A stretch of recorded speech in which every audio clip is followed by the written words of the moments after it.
we're going to take a quick tour in part of Nepal. We'll start in Kathmandu, and the old city.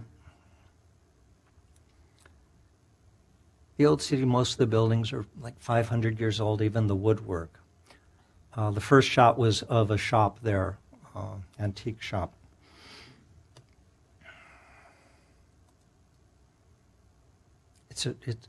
Kathmandu it has probably the worst infrastructure. The roads are terrible.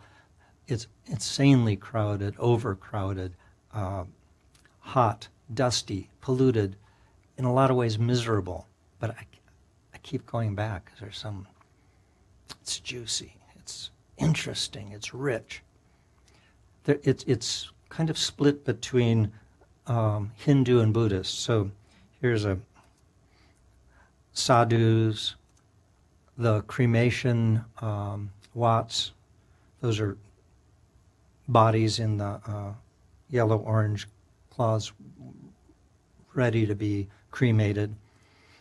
Street scenes, shrines, these are all Hindu. You go into another section of the city and it's mainly Buddhist. So if you look at the middle of this, there's a little Buddha with lots and lots of candles. Just the night scenes are gorgeous. It's life. And again, always collecting, always looking. This wonderful collector. Those are doors from a Tibetan monastery. These are all Tibetan pieces. Anyway, time to get out of Kathmandu and get on the trail. Actually, this first trek I'm going to show you a couple pictures of was my second trek in a year. Hop on Buddha Air, and this trek was a tea house trek, which means not camping.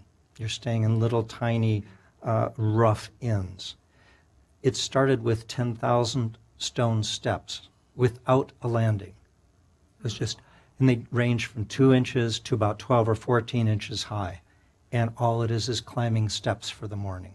The afternoon was only 5,000 more, and then it started leveling off. Just, you're climbing and climbing, and you couldn't, this is hundreds of years old. It was a main trading route, and it couldn't go on. All I could think is, this can't go on, this can't go on. And it did, hour after hour, just climbing ancient stone steps. Here's one of the tea houses, a pair of twins at that tea house, gathering probably barley, the wood supply for the winter. Every tea house has a dining room that looks almost identical to this. They're all a little rough.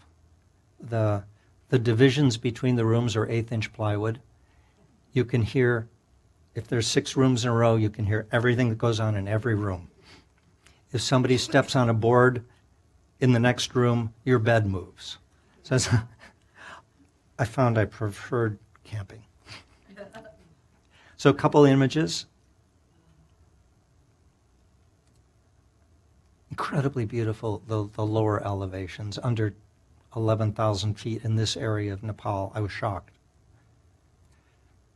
Beautiful villages, stunning people.